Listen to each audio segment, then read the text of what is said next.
अस्सलामु अलैकुम रहमतुल्लाह। खुश रहने का नवा गुर ये है कि अपनी गलती को तस्लीम करने की आदत डालिए। देखिए, इंसान ख़ता का पुतला है, गलती हो जाना कोई बड़ी बात नहीं है।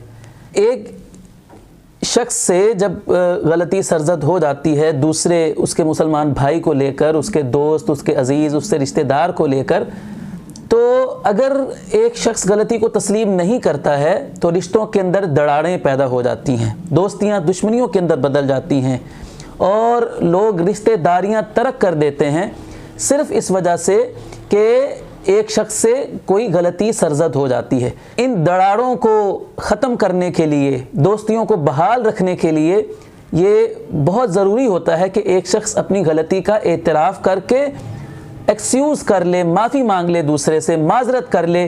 तो इसके ज़रिए से हम अपनी दोस्तियों को, अपने रिश्तेदारियों को, अपने ताल्लुकात को बचा सकते हैं। याद रखिए कि अपनी गलती को तस्लीम करने से, दूसरे से माजरत कर लेने से इंसान छोटा नहीं हो जाता, बल्कि ये तो आजज़ी और तवाज़ो की अलामत है।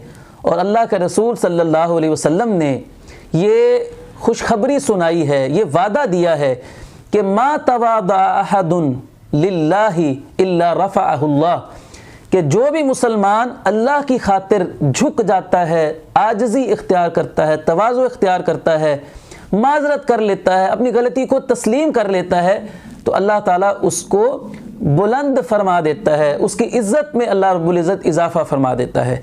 तो ये ज़िंदगी का एक मामूल बना लीजिए कि जहाँ कहीं हमसे गलती हो तो गलती पर अड़ने की बजाय अपनी गलती को तस्लीम करने की आदत डाल लीजिए। ये हमारे लिए ज़िंदगी की खुशियों का पेश खैमा साबित होगा।